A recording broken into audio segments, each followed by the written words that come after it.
Hello everyone, good evening. Welcome to CSIR Life Science with RT Zoology by Rana TZ. So today I will discuss the transport across plasma membrane. Plasma membrane से कौन कौन से molecules transport हो जाते हैं और कौन से नहीं होते हैं, आज इसके बारे में हम बात करेंगे. Okay, so let's start. सबसे पहले अगर कोई सेल है, मान लीजिए एक सेल है, सेल का जो आउटर मेम्ब्रेन होता है उसे हम सेल मेम्ब्रेन या प्लाज्मा मेम्ब्रेन कहते हैं.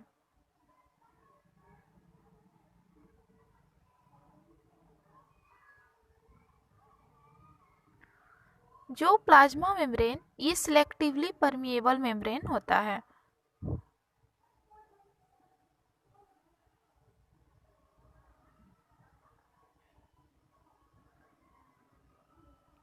ओके, जो एक बैरियर की तरह काम करता है ये प्लाज्मा मेम्ब्रेन, जो लिपिड बाइलेयर होता है जो एक बैरियर की तरह काम करता है, जिससे सभी मॉलिक्यूल्स जिसे क्रॉस करके सेल्स के अंदर नहीं जा पाते हैं. ओके, ये प्लाज्मा मेम्ब्रेन क्या करता है, जो ये सेल है, सेल के अंदर इंटरनल मटेरियल्स होते हैं, cell organelles, nucleus, everything, cytosol जो प्रेजेंट होता है सेल के अंदर, तो सेल के इंटरनल पार्ट को सेल के सराउंडिंग से आइसोलेट करता है प्लाज्मा मेम्ब्रेन. ओके, और प्लाज्मा मेम्ब्रेन ये सिलेक्टिवली परमिएबल मेम्ब्रेन होता है और ये लिपिड बाइलेयर होता है जो एक बैरियर की तरह काम करता है, जिससे सभी मॉलिक्यूल्स क्रॉस करके सेल के अंदर नहीं जा पाते हैं. तो अब हम देखते हैं कि कौन कौन से मॉलिक्यूल्स प्लाज्मा मेम्ब्रेन को क्रॉस कर जाते हैं और कौन से नहीं.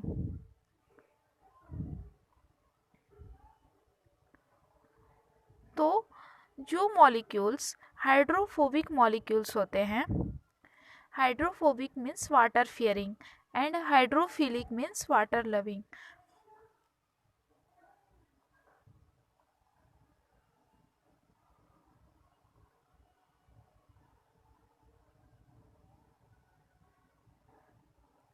तो जो मॉलिक्यूल्स वाटर फियरिंग होते हैं, यानी कि वो वाटर इनसॉल्युबल होते हैं, तो वो प्लाज्मा मेम्ब्रेन को ईजिली क्रॉस कर जाते हैं.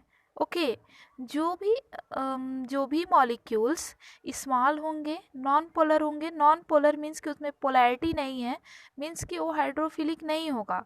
नॉन पोलर है मीन्स कि वो हाइड्रोफोबिक मॉलिक्यूल्स होंगे, like carbon dioxide, nitrogen, oxygen and benzene. यहाँ पे ऑक्सीजन भी होगा, यहाँ पे मेंशन नहीं किया है. तो जो भी मॉलिक्यूल्स हाइड्रोफोबिक होते हैं, मीन्स कि जो वाटर फियरिंग होते हैं, वो प्लाज्मा मेम्ब्रेन को ईजिली क्रॉस कर जाते हैं. ओके, उनकी जो परमिएबिलिटी होती है सबसे हाई होती है. जो स्मॉल नॉन पोलर और हाइड्रोफोबिक मॉलिक्यूल्स होते हैं उनकी परमिएबिलिटी जो होती है सबसे हाई होती है प्लाज्मा मेम्ब्रेन को क्रॉस करने की. ओके,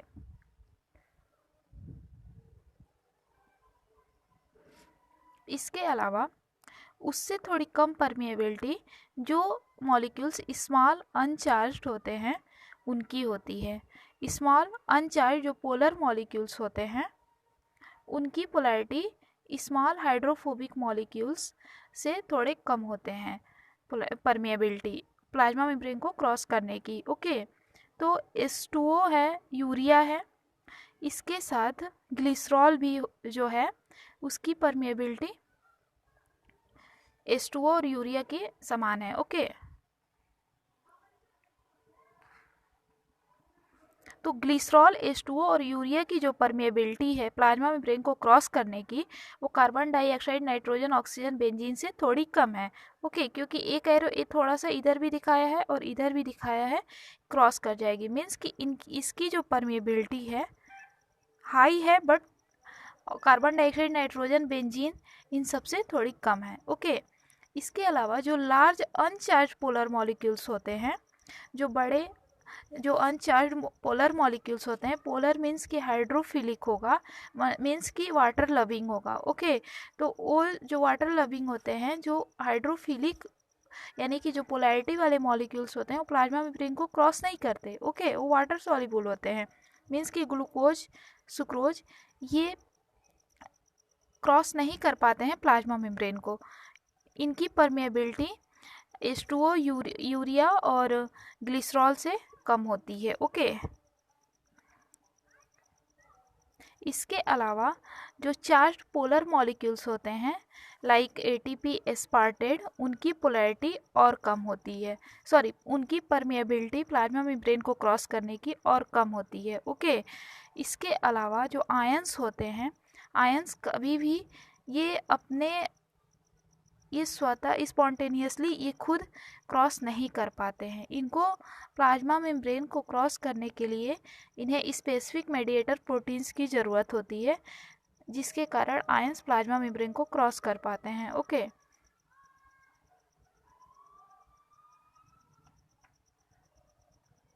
स्पेसिफिक मेडिएटर प्रोटीन्स की ज़रूरत होती है आयंस को, तभी प्लाज्मा मेम्ब्रेन को क्रॉस कर पाएंगे। ओके, मीन्स कि जो प्लाज्मा मेम्ब्रेन को क्रॉस करने की सबसे हाई परमेबिलिटी किसकी है, तो कार्बन डाइऑक्साइड, नाइट्रोजन, ऑक्सीजन और बेंजीन की है। ओके, उससे थोड़ी कम परमेबिलिटी H2O, यूरिया और ग्लिसरॉल की है, उससे थोड़ी कम ग्लूकोज सुक्रोज की है, उससे थोड़ी कम एटीपी एस्पार्टेट की है, और सबसे कम सबसे लो परमेबिलिटी आयंस की होती है। मीन्स कि सोडियम, पोटेशियम क्लोराइड, इनको स्पेसिफिक मेडिएटर प्रोटीन्स की ज़रूरत होती है प्लाज्मा मेम्ब्रेन को क्रॉस करने के लिए। ओके, तो जो ये परमेबिलिटी की असेंडिंग ऑर्डर दिया है,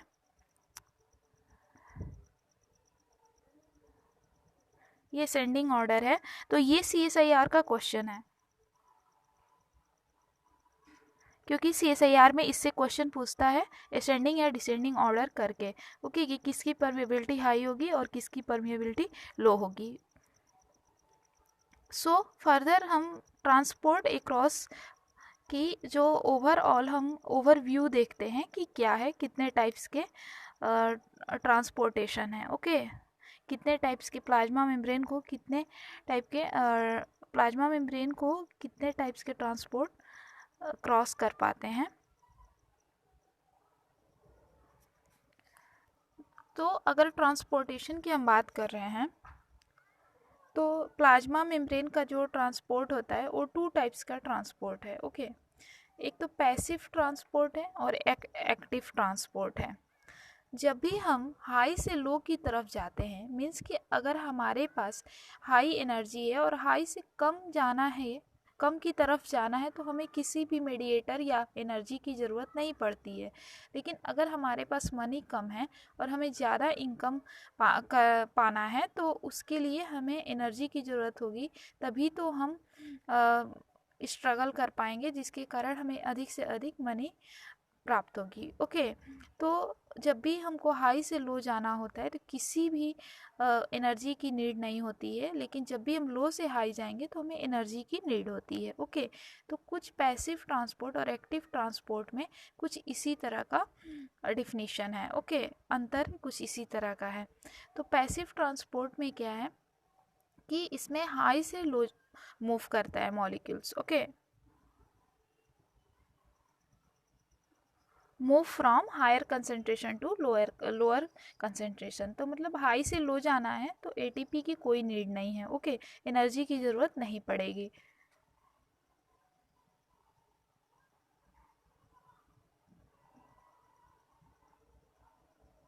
और वही एक्टिव ट्रांसपोर्ट में जब हम लो से हाई जाते हैं, जब हमारे पास एनर्जी कम है, सॉरी मनी अगर कम है, हाई मनी चाहिए, तो उसके लिए हमें एनर्जी की ज़रूरत पड़ती है।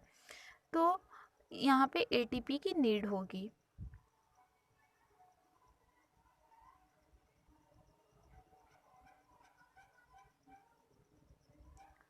तो एक्टिव ट्रांसपोर्ट में क्या है कि move from lower concentration to higher concentration, जिसके लिए एटीपी की ज़रूरत होती है। तो पैसिव ट्रांसपोर्ट में क्या है कि हाई से लो जाते हैं, इसीलिए एलोंग द ग्रेडियंट मूव करता है। पैसिव ट्रांसपोर्ट में याद रखना है कि जो मॉलिक्यूल्स मूव करते हैं वो एलोंग द ग्रेडियंट मूव करेंगे।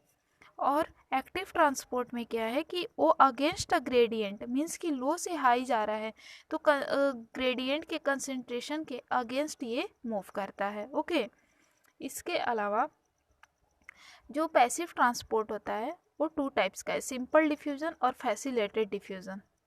सिंपल डिफ्यूज़न का मतलब ये है, डिफ्यूज़न मीन्स कि हायर कंसेंट्रेशन से लोअर कंसेंट्रेशन की तरफ जो गैसियस फॉर्म होता है वो ट्रांसपोर्ट होता है। ओके, और ऑस्मोसिस मीन्स कि लिक्विड स्टेट में ट्रांसपोर्टेशन होता है। डिफ्यूजन और ऑस्मोसिस का दोनों सेम कंडीशन होता है कि वो हायर कंसंट्रेशन से लोअर कंसंट्रेशन की तरफ मूव करते हैं, लेकिन ऑस्मोसिस में लिक्विड फॉर्म में मूवमेंट होता है, और जो डिफ्यूजन है उसमें गैसियस फॉर्म में मूवमेंट होता है। ओके, तो जो डिफ्यूज़न है, तो सिंपल डिफ्यूज़न क्या है कि सिंपल डिफ्यूजन मीन्स कि हायर से लोअर कंसंट्रेशन की तरफ सिंपली डिफ्यूज़ हो जाता है मॉलिक्यूल्स। ओके, तो ये क्या है कि इसमें किसी भी प्रोटीन मेडिएटर की ज़रूरत नहीं होती है सिंपल डिफ्यूज़न में। ओके,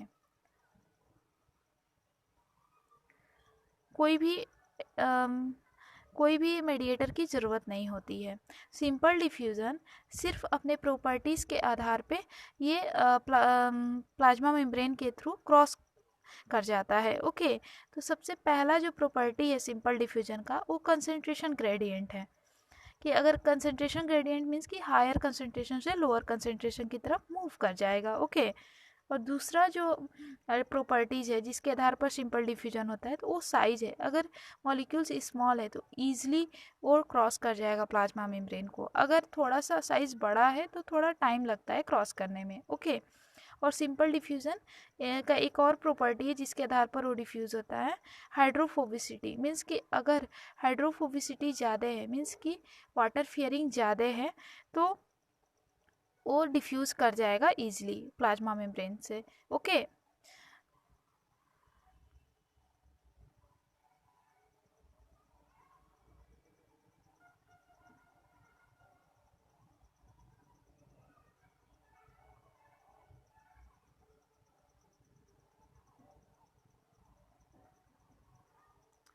तो जो सिंपल डिफ्यूजन है अपने प्रॉपर्टीज़ के आधार पर ये सिंपली डिफ्यूज हो जाता है, प्लाज्मा मेम्ब्रेन को क्रॉस कर जाता है।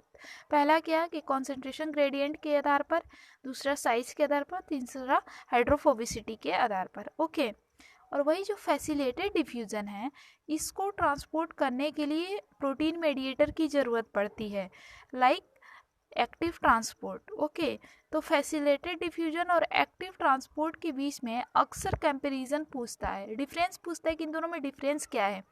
तो याद रखना है कि फैसिलिटेटेड जो डिफ्यूजन होता है हमेशा ग्रेडियंट के एलोंग मूव करता है। यहाँ पे हमने ये बात की थी। ओके, आप नोट डाउन कर लेना। और जो एक्टिव ट्रांसपोर्ट होता है वो अगेंस्ट काम करता है कंसंट्रेशन ग्रेडियंट के, क्योंकि वो लो से हाई जाता है। ओके, तो फैसिलिटेटेड डिफ्यूज़न में प्रोटीन मेडिएटर की ज़रूरत पड़ती है।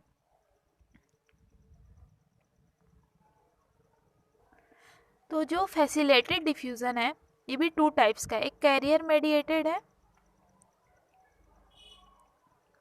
और एक चैनल मेडिएटेड है। ओके, तो जो कैरियर मेडिएटेड है इसमें क्या होता है, कैरियर मेडिएटेड में अगर मान लीजिए ये प्लाज्मा मेम्ब्रेन है जो लिपिड बाइलेयर है। ओके, तो सबसे पहले क्या होगा, मॉलिक्यूल्स आके बाइंड करेगा प्लाज्मा मेम्ब्रेन से। ओके, सबसे पहला काम कि प्लाज्मा मेम्ब्रेन से मॉलिक्यूल्स आके बाइंड करेगा, सॉल्यूट जो है वो आके बाइंड करेगा। उसके बाद दूसरा क्या होगा कि वो स्टेबलाइज करेगा, वो स्टेबलाइजेशन होगा उस सॉल्यूट का। ओके, उसके बाद क्या होगा कि इसका ट्रांसपोर्टेशन हो जाएगा प्लाज्मा मेम्ब्रेन से सेल के अंदर। ओके, तो पहला बाइंड करेगा कैरियर मेडिएटेड प्रोटीन्स की जब सहायता लेता है फैसिलिटेटेड डिफ्यूजन, तो सबसे पहले बाइंड करेगा जो सॉल्यूट होगा वो बाइंड करेगा जो मॉलिक्यूल्स है। उसके बाद दूसरा स्टेबलाइजेशन होगा और तीसरा क्या होगा कि वो मूव कर जाएगा प्लाज्मा मेम्ब्रेन से सेल के अंदर। ओके, तो कैरियर मेडिएटेड प्रोटीन्स में क्या है कि इसमें कन्फॉर्मेशनल चेंजेस आते हैं। कन्फॉर्मेशनल चेंजेस इसलिए आ रहे हैं क्योंकि पहले बाइंड कर रहा है मॉलिक्यूल, फिर स्टेबलाइज हो रहा है, फिर ट्रांसपोर्टेशन हो रहा है। ओके, ये थोड़ा सा इसका जो रेट है थोड़ा स्लो होता है। इसके अलावा कैरियर मेडिएटेड प्रोटीन को ट्रांसपोर्टर्स या परमिएजेस भी कहते हैं।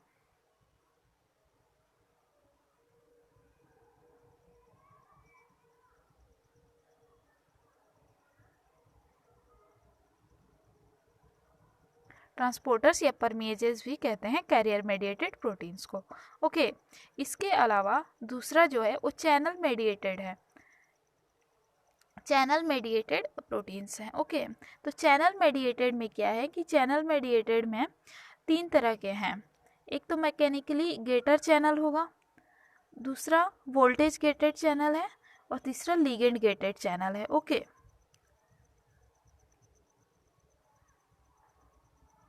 चैनल मेडिएटेड में पहला मैकेनिकली गेटेड चैनल है। ओके,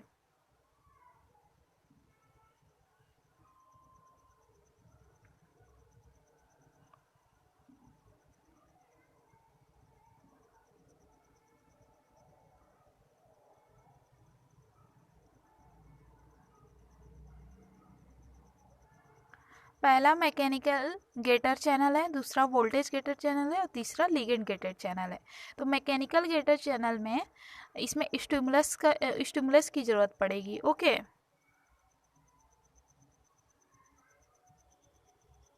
मीन्स कि इसमें स्टिमुलस रहेगा तभी ट्रांसपोर्ट कर पाएगा, जो सॉल्यूट होगा, जो मॉलिक्यूल्स होगा। ओके, तभी ट्रांसपोर्ट कर पाएगा प्लाज्मा मेम्ब्रेन के थ्रू। वोल्टेज गेटेड चैनल्स में वोल्टेज की ज़रूरत पड़ेगी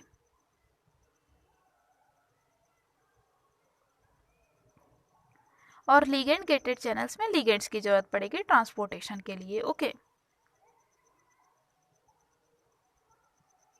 तो इसे आप नोट डाउन कर लेना। इसके अलावा जो एक्टिव ट्रांसपोर्ट है, तो एक्टिव ट्रांसपोर्ट ये अगेंस्ट कंसंट्रेशन ग्रेडियंट के अगेंस्ट मूव करता है। तो ट्रांसपोर्टर जो मेडिएटर प्रोटीन्स हैं उसके अकॉर्डिंग ये भी जो एक्टिव ट्रांसपोर्ट है वो 2 टाइप्स के हैं, प्राइमरी एक्टिव ट्रांसपोर्ट और सेकेंडरी एक्टिव ट्रांसपोर्ट। ओके,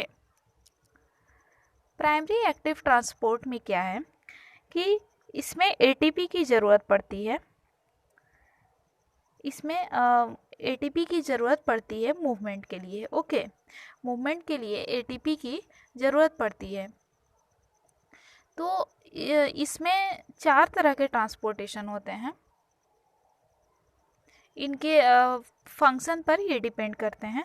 तो प्राइमरी जो एक्टिव ट्रांसपोर्ट है उसमें पीएटीपीएस,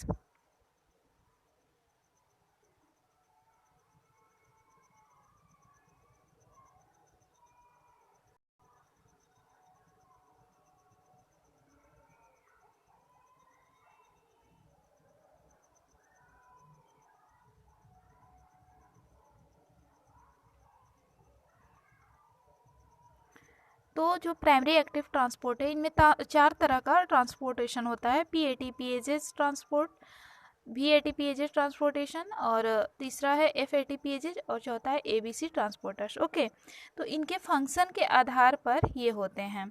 तो जो इसमें active transport primary active transport का जो एग्जांपल है वो सोडियम पोटेशियम पंप है। ओके, जो सोडियम पोटेशियम पंप होता है वो प्राइमरी एक्टिव ट्रांसपोर्ट के अंतर्गत होता है। ओके, और उसमें भी जो 4 तरह के ट्रांसपोर्टेशन है उसमें पीएटीपीएजेस का एग्जांपल है। ओके, और भी और एफ एबीसी का ये एग्जांपल नहीं है, पीएटीपीएजेस का एग्जांपल है। ओके, और इसमें क्या है कि प्राइमरी एक्टिव ट्रांसपोर्ट में एटीपी की एनर्जी की ज़रूरत प्राइमरी एक्टिव ट्रांसपोर्ट और सेकेंडरी एक्टिव ट्रांसपोर्ट दोनों में होती है, लेकिन प्राइमरी एक्टिव ट्रांसपोर्ट में एटीपी की नीड होती है, एटीपी के फॉर्म में एनर्जी की ज़रूरत होती है। ओके, और जो सेकेंडरी एक्टिव ट्रांसपोर्ट होता है इसमें कंसंट्रेशन ग्रेडियंट के फॉर्म में एनर्जी की ज़रूरत होती है, कंसंट्रेशन आयंस के फॉर्म में ज़रूरत होती है एनर्जी की। ओके,